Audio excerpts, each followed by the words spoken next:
Good afternoon, ladies and gentlemen. So my name is Chia. So in my day job, I am Group CEO of Raffles Family Office, and I have spoken at a lot of events, but it's never been anyone that's related to luxury. So it's my first time, so I'm a bit nervous.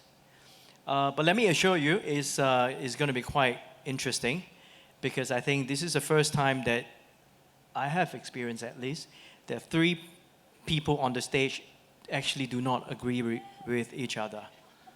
And I'm a bit nervous because of that. So before we start, shall we go through by maybe giving you a minute? Introduction? Please, Angel.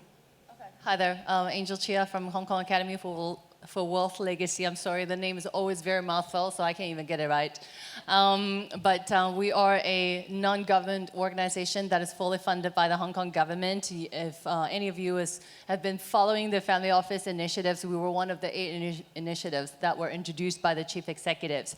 My goal at the Academy is first as a convener, so I bring together family offices, next gens, starting from Hong Kong and engaging to the international families. And at the same time, we're trying to also overlay the convening and the networking across family members and their next gens with various thought leadership that we feel like would be very appealing or particularly demanded by the international family next gens in the context of how it would help the families to facilitate with their developments of legacies. So I'm actually very happy that the immediate preceding session to us was a family, and they were talking about also in the context of legacies. So maybe later on we could also speak a little bit towards how legacy and luxury come together. Thank you. Thank you. So I'm James Root. I'm a partner with Bain & Company, which is a global management consulting firm. One of the things we do at Bain is study the luxury industry quite a bit. Every year we put out a report for the last 20 years. Please go to our website if you haven't picked it up for this year. It just came out 10 days ago. And I also lead a group called Bain Futures, which is our internal think tank, trying to figure out what's coming that our clients might not be ready for and helping them to get ready for it. Thank you, James. So maybe let me put a bit of context into today's conversations. Family office essentially is a vehicle that manages family wealth, whether it's for single family or multi-family office. But why is it that government and suddenly, it become a buzzword? I mean, this morning, this afternoon, every single event that I've been to that has got some association with family office. And for some of you who are here who's not so familiar in the finance industry, just a little bit of context. I mean, there's a million ways to argue why we are so relevant in today's topic. But just to, let's say, put a bit of context into it, where you are in Hong Kong, part of this greater China, in the next 30 years, there's about 15 trillion US dollars of wealth that is going to be passing on from one generation to the next generations, right? So if you take this 15 trillion divided by 30, that is about, I don't know, at about 500 billion, right? So in terms of Hong Kong government's foreign reserve, that's about the same size.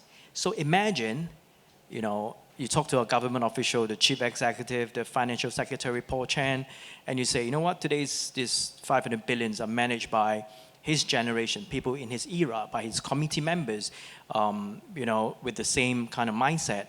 But within 12 months, you have to pass it on to your son or your daughters, or basically somebody who's 30 years, 40 years younger, right? And do it for 30 years straight. And that is the impact that we are talking about here. Because if the next generation believe that putting all the money in a fish tank is a good way to do it, we will run our fish tank. And if 10% of that money go into the luxury industry, then we might move a dial, right? So today we really talk about how family office can play a role in the luxury world. But before we do that, maybe we have to define, because luxury is a very, very, very wide spectrum of industry. So James, can you maybe give us a definition of how do you see luxury in terms of today's topic? Like, how do we define luxury? Happy to do sort of the flyby on what just came out in our most recent report. And to your quick question, we think of luxury in three categories. It's about $1.5 trillion overall. There's goods, stuff that we put on, basically, including beauty. There's experiences, stuff that we have, and then all that's left at the end is a memory, hopefully a good one. And then there's experience-based goods, which would be perhaps fine art, luxury cars. We talked about the yachts and the PJs, that kind of thing. That would be an experience-based good. That's, by the way, over half of the total luxury category now, 53%. But just to give some headlines, Chiman, before we get into it, the 2024 is definitely a down year. I'm talking globally here, but not much. A little bit down on 2023, and the entirety of the reason for that is China. And in fact, we would say that the luxury industry is sort of basically back on its pre-COVID growth trend, perhaps a little bit lower, and looking quite positive for a kind of 4-5% growth through the end of the decade. So that's the first thing.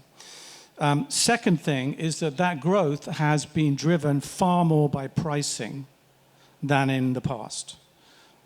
As a matter of fact, there were, from 2014, so the last decade, something like 50 million new consumers came into the luxury category. And in the last 2 years, 50 million have exited. Spooked by macro uncertainty or job loss or COVID, whatever it might be. So we gained a lot, and we've given them all back in the last couple of years. And that's going to be a theme for later. Channels, it's just miserable being a department store or a specialty store compared to being a monobrand store. Online and O2O are 25-ish%, probably on their way to 30%. Geographically, recently, Japan has been the story. Japan had a fantastic 2024. Weak yen, lots of tourists, good stock market, so locals feel like buying as well. So that's really boosted Japan's performance. Europe, not bad, particularly assisted by visitors from the US, from the Middle East, and also from China. Although Chinese in Europe are only at sort of 40% of their pre-COVID level. So that's still potential upside. And then, as I said, I think the experience-based goods are growing faster than the others. And that, if you think about future investments, wherever the money comes from, that's going to be something that future investors will look at putting money behind. Thank you, James. So, Angel, based on James' definition of luxury, how do you think is the single-family office and different from multi-family office in terms of framing luxury? I guess in this case, I would probably, if you don't mind, start with even providing a little bit of a differentiation between even just single-family office and multi-family offices, especially for this crowd. I don't want to assume that because you and I sort of go through family office conversations all the time, that it's generally already understood. But here, we've often come across a lot of, if I may, confusion when people first and foremost refer to family office, and then immediately we need to actually start talking about, is this family office for single family office, which in this case, I allude to what Chiman already mentioned a little bit, very specific organization, team, offices, set up, that is primarily set up really to serve the need of a single family, right? Does it always mean that it's actually spending or investment? I would say particularly investment. It actually doesn't always mean that it's investment. But here in Asia, I suppose because of the economic cycle that we're in and the business cycle that we're in, it generally points to investments.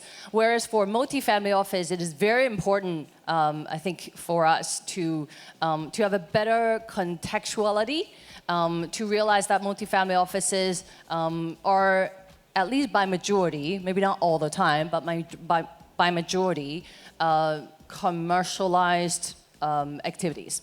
or the reality is you have multifamily offices that are really framed by a few families banding together and really sort of just serving the needs of their own families. Here in Asia, it really doesn't happen all that much, and therefore, by contrast, you really tend to have a lot more that's maybe a little bit leaning more towards the wealth management service provider that is organized to serve multiple ultra high net worth or multiple high net worth needs. So first and foremost, I do want to actually get that taxonomy out of the way. Now we could still debate in a lot of nuances, but to me that's a high level framework.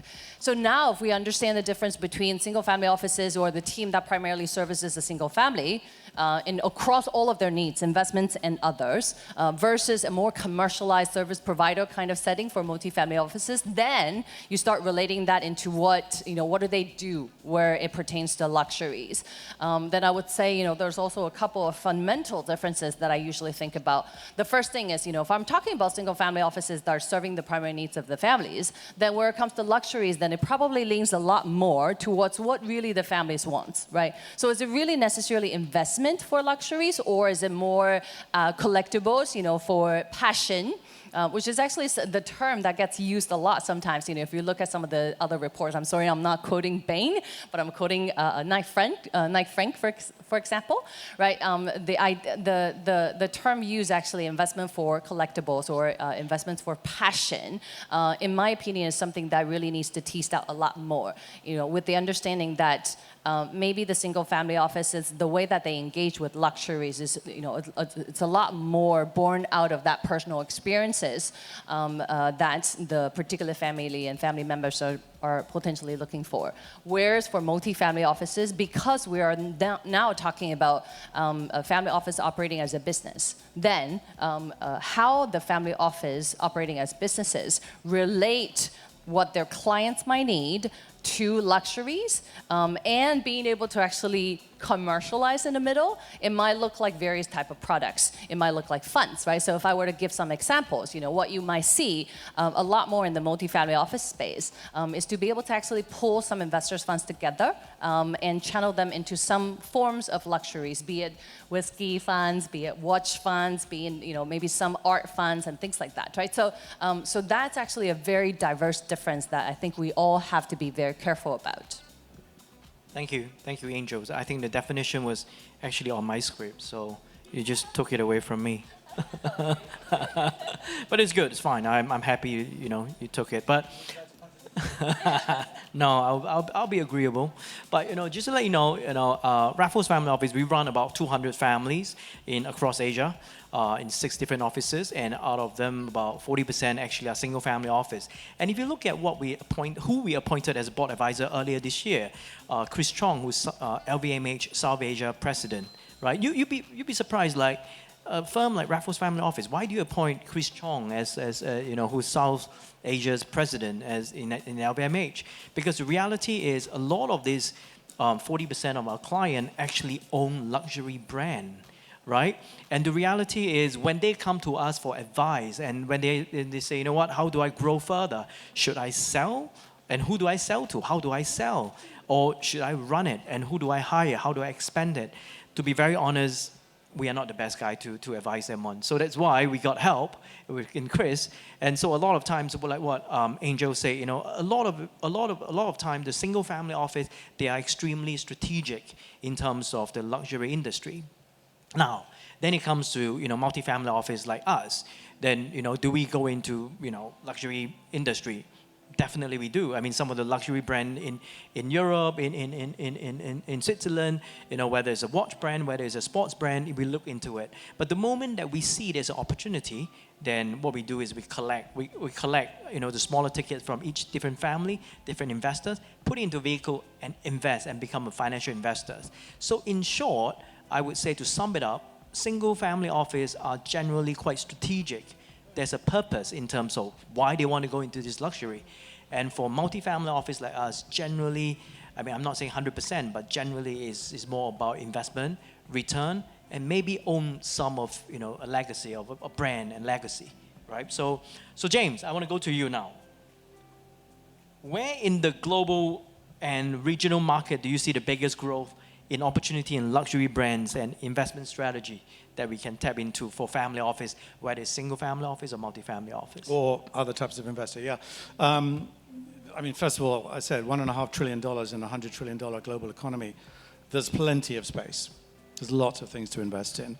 2025, I think, will still be a tough year in China. Most of the brands that I know are budgeting flat. But I think if you have a longer term horizon, as many private investors do, it would be a brave person who wouldn't want to bet that China will come back, that it will be again, as it was in 2019, the largest region for luxury in the world. So that would be one thing. I like experiences. I think that the concept of luxury hospitality and fine dining and these things growing twice the rate the goods are growing at in terms of expenditure, that has to, and it's much discussed in forums like this, that experiences are kind of the new luxury. Not really in terms of the total of the market, but they're growing faster. So that's one. I also see, so sort of three categories of that sort. The fourth thing any investor has to think about is how do they help brands get back to the business of bringing more consumers into luxury. I mentioned earlier, we've lost 50, 60, maybe 70 million consumers in the category globally. That's unsustainable. This pricing trend is part of the reason for the slowdown. There's been price gouging by some brands. You're all aware of it, I'm sure. I'm sure your brands weren't involved, but other brands were doing it. And it's had a definite, there's an elasticity. Sorry, at the James, top there. I'm dying, but can I just interrupt you for a second? Try, yeah. What do you mean by losing 50, 60 million consumers? Did they migrate to Mars? No, they just stopped buying luxury items. But how do you define that? Like, do you? We count them every year through their intermediaries and the wholesalers and the retailers. Right. So you can identify like, so last year 50 million consumer bought from us. This year 50 million consumer bought from us. But I know that it's different 50 million of people. Correct. I'm not saying that the same 50 million came in and then went out. I'm talking about the aggregate number. We went from about 380 million consumers that we think of as luxury down to about 330. And that's a big change. So yeah, wow, we need to work with brands. We are working with brands to help them think about that. The last thing I would add, places to explore for investment is, I'm not sure what to call it. Some people call it kind of affordable luxury. I've heard it called substitute for luxury. I'm thinking of brands. There's one that I've just come across in the last 6 months. There's a fantastic French leather handbag manufacturer called Pollen. Actually, they're made in Spain, but it's beautiful bags, 400 euros. It looks as beautiful as a Hermes bag, and so I think there's a category there. I do not see family offices investing in the most premium brands. I see much more interest, particularly in Europe, in that kind of level of investment. So we'll come back to that, I'm sure, in the hotly disputed last topic. But yes, those are some areas I think we could explore. Sure. Angel, you look like you have something to say. No, but I guess I was thinking about actually getting ahead of myself, and maybe I'll just ask myself the question as part of the response to what James was talking about, actually in terms of experiences. When you say that you like experience, I wanted to echo, especially in terms of the observations that I've made from the rising gens, I suppose. So the way that I actually think about first and foremost family. To me, is actually three primary dimensions: family people, family business, family offices. In this case, I'm extremely simplify family offices, to be the professional team that helps with, investments and other stuff. But the reason why it's interesting to think about family people is at the end of the day, when you're relating to family people, to the luxury, then a lot of things actually start to make sense. And how the rising generation actually of these families, and the family people tend to influence and sort of manifest slightly differently with respect to the kind of luxury that they consume. In this case, I would actually also make reference to the concept of time being a most important luxury. It was referred to twice, in fact, today before us, right?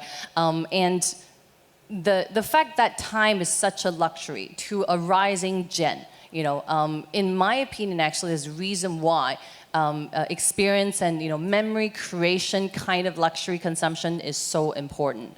I literally just came back from Manila, attending a wedding actually from a family next gen, and the stuff that was put together actually in that wedding is just a bunch of examples of luxury. First and foremost, the next gen first collaborated with an anime company. And so it's one of his, so through investment, one of his portfolio company that does anime. And the collaboration have the anime create a storyline actually about the married couple, right? So that was amazing, and it's for all of the attendants to be a part of. And the second thing is the next gen is a avid Michelin star collector, just amazing gourmet consumer. So he had commissioned one restaurant that is, in fact, just awarded Asian's top 50 restaurant as of 2 days ago to cater for the entire wedding, right? So that's another amazing experiences, right? So this is sort of, a few very tangible experiences of how you see the rising gen having their hands in luxury. Where it comes to business, though, family business, we were even thinking about Dusit, right? The next gen champ, I believe. I know where Mr. Chenin is right now. But the son, right, is part of, is not entirely inheriting the driver of the business, but the son is actually also taking whatever network and experiences from the family businesses and connecting that using his own personal experiences to enter into something that's a little bit more affordable, more free-spirited.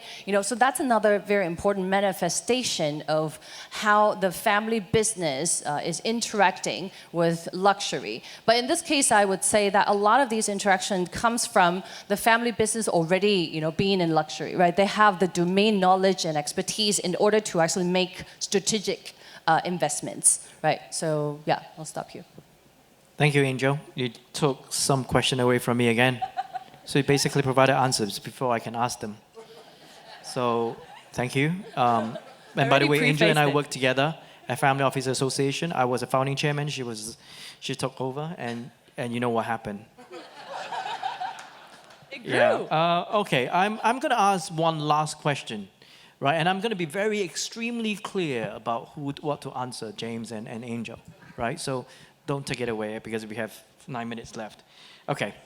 So for the benefit of the audience today, right? What is the most effective way for brands to engage with next generations of family offices, family members? Okay, let me be very specific. For James, it's about how do you sell your product to these people. For Angel, is how do you get these people to invest into you if you are a luxury brand? Who would like to go first? James. Yes. Thank you. Thank you. Thank you for the question. And this is where we've had some interesting back and forth prior to today. So I would like to, just for the sake of the discussion, suggest that question is back to front. That is in fact not the right question. The right question is, how should the family offices best present themselves to the luxury brands as viable or value-adding investors in them? I think the question's back to front. Why do I think that? I agree 100% with Angel. If there's a personal connection to luxury in your family and in the wealth that you've created, that makes a tremendous amount of sense. I noticed recently that the family offices of both Chanel family and the L'Oreal family were investors in the recent raise by the Row. By the way, that made the Row a unicorn, which is unbelievable. Bravo to those founders. But they have, you can imagine how those families would have a lot to offer to the founders and people who run the Row. It's competitive out there. We have sovereign wealth funds investing in luxury. The Qataris own Valentino. We have private equity funds investing in luxury. I mean, everybody in this room knows what the L of El Caterton stands for. And it's not just El Caterton. There are multiple private equity funds who've set up specific units, operational units, investment committees to focus on luxury. And then we have the strategics themselves. the strategics who are always looking to buy insurgent luxury brands, add them to the portfolio. And not just brands. They are also now investing and competing with private equity for investments in upstream elements of the supply chain in the luxury industry. So I could probably, without any difficulty, show you 50 deals that have been completed by just LVMH, Kering, Chanel, and Hermes in the last few years, either doing one of two things. Either securing a scarce resource commodity, it's been recently leather, has been a big one, but it's not just leather, or insourcing a critical capability, or what the French would call a façon, a way of working, a skill set that's important to their product. So I don't think it's, the family offices are not the only bell at the ball here, and I think that they have to figure out what they are going to bring to these luxury brands to add something to their capital. Capital is abundant. Thank you. That's why we never come to a conclusion in our prep call. Angel, your turn. I will answer two ways. Maybe first answering to the question that I was asked, but a little bit in alignment with what James was talking about by presenting an example, right? So in this case, the Techno Gym family, right? By now they have their single family office. If you go on their website, they're very clear about pitching themselves as a strategic investor into some key areas, including areas that are within their existing health, wellness, gym, exercise space, and some of the appeal that they're bringing to the business, which may or may not be luxury, may or may not be existing brands, but may actually also be early venture within the similar lane, is their operating experiences, their network, their distribution, right, to global distribution at that, actually, right? So these again speaks to strategy. In a way, the family business, because of their expertise in some particular lane, is able to come across as a very key strategic business enabler, to specific luxury brands, if need be, right? Then I might actually answer your question to James originally in terms of 90 seconds left. Please wrap up. In terms of how do luxury brands engage further with family people, family offices, then at the end of the day, I would still start thinking about it from people's perspective, right? So earlier sessions we talk about collaboration. It's basically and there's words like we want authenticity, we want connection. The community and the network effect is something that is very much integral today. Right, and that's particularly the case now with the rising gen of families, right? So how does a brand actually appeal to these families while being able to create, facilitate, enhance the community feeling, or or allowing the family members to actually celebrate a part of their legacies, for example, that's actually how you connect, which actually potentially also lead to further collaboration, further representation, being able to actually allow for family members in the rising gen, to be the spokesperson. As part of the luxury brands, that's always going to be quite effective. Once you start getting them to be a spokesperson, investment is probably not too far off either. So yeah, some of the ideas. Thank you. We have a minute left. So one liner between luxury and family office. One line takeaway for our audience. James, please. For the brands, it's about finding ways to bring new consumers into the category. And for the family offices, it's about sharpening your elevator pitch as to why you are the right investor for a young or medium or mature luxury brand. That's two lines. Thank you. Angel. For the families, I would say it's for family businesses, it's either a strategic consideration or it's still primarily appealing to your passion first and foremost when it comes to building a connection, I suppose, between family member, family businesses, family offices with luxury and vice versa. Thank you. We have 15 seconds left. Please keep the change. Thank you very much. Thank you, Chia.